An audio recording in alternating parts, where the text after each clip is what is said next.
আসসালামু আলাইকুম। এখন শুনবেন সংবাদ শিরোনাম। 7.5 মাসের মাথায় হযরত শাহজালাল বিমানবন্দরের কার্গো কমপ্লেক্সে আবারও আগুন। বড় ক্ষতি ছাড়াই মাত্র 15 মিনিটেই নিয়ন্ত্রণে আনে ফায়ার সার্ভিস। তদন্ত কমিটি গঠন। বিএসএফ এর পুশ-ইন ঠেকাতে দেশের বিভিন্ন সীমান্তে সতর্ক অবস্থানে বিজিবি। জোরদার করা হয়েছে টহল ও নজরদারি। উদ্বেগ উৎকণ্ঠায় স্থানীয়রা। মূল্যস্ফীতিতে নাস্তানাবুদ মানুষকে স্বস্তি দিতে চায় সরকার। আয় বৃদ্ধির মাধ্যমে সহনীয় করতে চান জীবনযাত্রা। সরবরাহ ব্যবস্থায় শৃঙ্খলা আনার তাগিদ বিশ্লেষকদের। এলডিসি উত্তরণ প্রস্তুতিতে বাংলাদেশ কত সময় পাবে তা এখনো স্পষ্ট করেনি সিডিপি। সংস্কারের রোডম্যাপ তৈরি করেছে সরকার। 29 সাল পর্যন্ত সময় চান ব্যবসায়ীরাও। এখন শুনবেন বিস্তারিত। হযরত শাহজালাল আন্তর্জাতিক বিমানবন্দরে কার্গো কমপ্লেক্সে আবারও অগ্নিকাণ্ডের ঘটনা ঘটেছে। কার্গো ভিলেজের কুরিয়ার শেডে শুক্রবার রাতে লাগা আগুন ফায়ার সার্ভিসের তড়িৎ পদক্ষেপে বড় ধরনের ক্ষয়ক্ষতি ছাড়াই দ্রুত নিয়ন্ত্রণে আসে। এই ঘটনায় বিমানবন্দরের ফ্লাইট অপারেশনে কোনো সমস্যা হয়নি বলে জানিয়েছে বিমানবন্দর কর্তৃপক্ষ। ঘটনা তদন্তে 5 সদস্যের কমিটি গঠনের কথা জানিয়েছে বিমান প্রতিমন্ত্রী। গত বছরের 18 অক্টোবর ভয়াবহ অগ্নিকাণ্ডের ঘটনা ঘটেছিল হযরত শাহজালাল আন্তর্জাতিক বিমানবন্দরের কার্গো কমপ্লেক্সে। দিনব্যাপী জ্বলতে থাকা সেই আগুনে পুড়ে ছাই হয়েছিল কোটি কোটি টাকার মালামাল।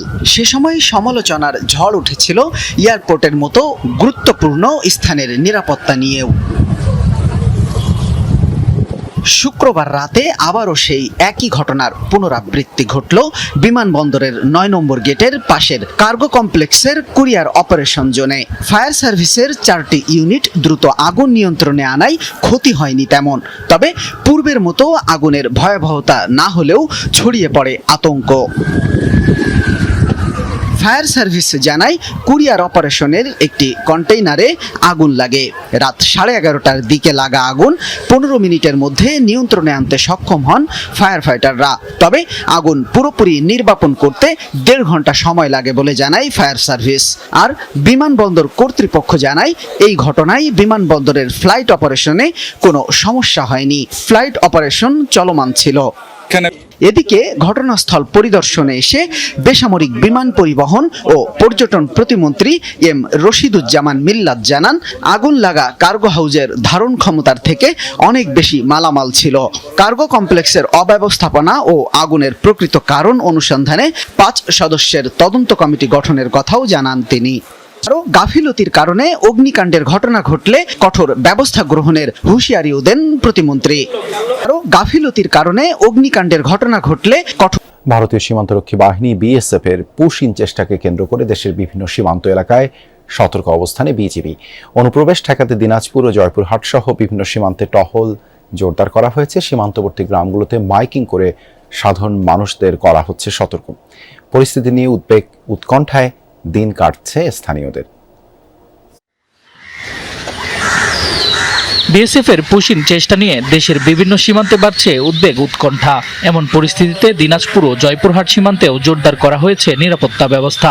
যে কোনো ধরনের অনাকাঙ্ক্ষিত পরিস্থিতি মোকাবেলায় সীমান্ত জুড়ে বাড়ানো হয়েছে নজরদারি ও টহল। ভারতের পশ্চিমবঙ্গে নতুন সরকার গঠনের পর থেকেই অস্থিরতার শুরু। বিভিন্ন সীমান্তে পুশ-ইনের জন্য জড়ো করা হয় বাংলাভাষী মুসলমানদের। এরপর থেকেই দেশের বিভিন্ন সীমান্তে জোরদার করা হয়েছে বিজিবির টহল। অপ্রীতিকর পরিস্থিতি এড়াতে চলছে মাইকিং। আপনারা সীমান্ত শূন্য রেখা অতিক্রম করে অবৈধভাবে ভারতীয় ভূখণ্ডে প্রবেশ করা থেকে বিরত থাকুন। পুশ-ইন ঠেকাতে জয়পুরহাট ও দিনাজপুর সীমান্তের গুরুত্বপূর্ণ পয়েন্টগুলোতে বাড়ানো হয়েছে বিজিবির সদস্যের সংখ্যা। সীমান্তে দিনরাত 24 ঘন্টা নজরদারির পাশাপাশি বাড়ানো হয়েছে গোয়েন্দা তৎপরতাও। আমাদের পার্শ্ববর্তী দেশের মাঝে যে উত্তেজনা বিরাজ করছে, এর ফলে সম্ভাব্য পুশ-ইনের যে সকল স্থানসমূহ আমরা সিলেক্ট করতে পেরেছি, সেই সকল জায়গায় আমরা অতিরিক্ত নজরদারি তথা আমাদের টহল তৎপরতা বৃদ্ধি করেছি। সাম্প্রতিক ঘটনাগুলো সীমান্ত এলাকার মানুষের মধ্যেও তৈরি করেছে উদ্বেগ। সীমান্ত এলাকায় নিরাপত্তা জোরদার করায় স্থানীয়দের মাঝে কিছুটা স্বস্তি ফিরেছে। এছাড়াও বেনাপোল, লালমনিরহাট, পঞ্চগড়, চাঁপাইনবাবগঞ্জ, নওগাঁ সহ দেশের বিভিন্ন সীমান্তে পুশ-ইন রোধে সর্বোচ্চ সতর্ক অবস্থানে রয়েছে বিজিবি। প্রতিনিয়তই বাড়ছে জীবনযাত্রার ব্যয়, অসহনীয় মূল্যস্ফীতিতে নাস্তানাবুদ মানুষ। তবে বাজেটে স্বস্তির বার্তা দিতে চান অর্থমন্ত্রী। লক্ষ্য ঠিক করতে চান 7.5%, এখনকার চেয়ে যা প্রায় 2% কম। কিন্তু কোন কৌশলে বাগে আসবে অর্থনীতির এই সূচক? প্রধানমন্ত্রী অর্থ উপদেষ্টা কর্মসংস্থান বৃদ্ধি করে আয় বৃদ্ধির মাধ্যমে সহনীয় করতে চান দামের পারদ।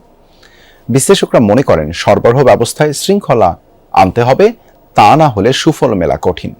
স্বল্প সময়ের ব্যবধানে 2 দফায় বেড়েছে জ্বালানি তেলের দাম, বিদ্যুতের দামও গ্রাহক পর্যায়ে বৃদ্ধি করা হয়েছে। পণ্য ও সেবা ব্যয় বৃদ্ধিতে হাসপাস অবস্থায় সাধারণ মানুষ। কয়েক বছর ধরেই অসহনীয় মূল্যস্ফীতি। সবশেষ তথ্য গেল এপ্রিল মাসে সার্বিক সূচক দাঁড়ায় 9.4%। আগের মাস মার্চের তুলনায় বেশি। মূল্যস্ফীতির এমন ঊর্ধ্বমুখী প্রবণতা কয়েক বছর ধরেই বিদ্যমান। আন্তর্জাতিক মুদ্রা তহবিল IMF এর গেল এপ্রিল মাসের প্রক্ষেপণ বলছে বৈশ্বিক মূল্যস্ফীতি 2026 সালে প্রায় 4.5% হতে পারে।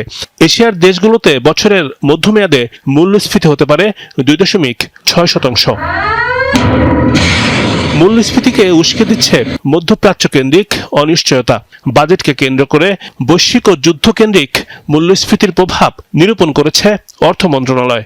যুদ্ধ 1 বছর স্থায়ী হলে 2026 সালে বৈশ্বিক মূল্যস্ফীতি হতে পারে প্রায় 3.5%। দক্ষিণ এশীয় অঞ্চলে এবছরে মূল্যস্ফীতি হতে পারে 4.5%। অভ্যন্তরীণ এবং বৈশ্বিক নানান প্রেক্ষাপটের মধ্যেই মূল্যস্ফীতি নিয়ন্ত্রণ করে সাধারণ মানুষকে স্বস্তি দিতে চায় সরকার। আগামী বাজেটে ধরা হচ্ছে নিয়ন্ত্রিত লক্ষ্য। সরকারের এই নীতি নির্ধারকের কাছে প্রশ্ন ছিল কিভাবে কমতে পারে পণ্য ও সেবা মূল্য। মূল্যস্ফীতির ক্ষেত্রেও একটা বাস্তবসম্মত লক্ষ্যমাত্রা ধার্য করেছি। যে বাজেট আমরা ঘোষণা করতে যাব সেই বাজেটে কিন্তু পূর্ণ জীবন চক্র ভিত্তিক সর্বজনীন সামাজিক সুরক্ষা। এলডিসি উত্তরণ প্রস্তুতিতে বাংলাদেশ ঠিক কত সময় পাবে তা এখনো স্পষ্ট নয়। সরকার 3 বছর চাইলেও সুনির্দিষ্ট সময় জানায়নি জাতিসংঘের committee for development policy CDP। যদিও সংস্কারের রোডম্যাপ তৈরি করছে সরকার, 2029 সাল পর্যন্ত সময় চান ব্যবসায়ীরাও। তবে বিশ্লেষক বলছেন সেপ্টেম্বরে জাতিসংঘের সাধারণ পরিষদ সভার আগে কোনো সিদ্ধান্ত মিলবে না। দায়িত্ব নিয়েই গত 18 ফেব্রুয়ারি এলডিসি উত্তরণ পেছাতে জাতিসংঘে আবেদন করে নতুন সরকার। যুক্তি ছিল বৈশ্বিক ও অভ্যন্তরীণ সংকটের কারণে অনেক প্রস্তুতি নেওয়া যায়নি, তাই বাড়তি সময় দরকার 2029 সাল পর্যন্ত। পরে এপ্রিলে এ বিষয়ে জাতিসংঘের মহাসচিবের কাছে চিঠিও দেন প্রধানমন্ত্রী তারেক রহমান। গত সপ্তাহে অর্থনৈতিক সম্পর্ক বিভাগ ERD জানায় এলডিসি উত্তরণে বাংলাদেশকে বাড়তি সময় দিতে সবুজ সংকেত দিয়েছে জাতিসংঘের CDP। যদিও কমিটির মূল প্রতিবেদনে কোনো সুনির্দিষ্ট সময়সীমা উল্লেখ করা হয়নি। একাধিক জায়গায় বলা হয়েছে উত্তরণে 3টি মানদণ্ড অতিক্রম করেছে বাংলাদেশ। সর্বোচ্চ চেষ্টা করব যাতে করে এটা 3 বছরই আমরা করতে পারি, কিন্তু আমাদের প্রস্তুত থাকতে হবে যে এটা 1 বছরও হতে পারে, এটা নাও হতে পারে, এটা 3 বছরও হতে পারে। সুতরাং একটা অনিশ্চয়তার সময় এখন যাবে, যতক্ষণ পর্যন্ত না জাতিসংঘের যে নেক্সট যে জেনারেল অ্যাসেম্বলি এটা যতক্ষণ না হচ্ছে, অর্থাৎ আরো 3-4 মাস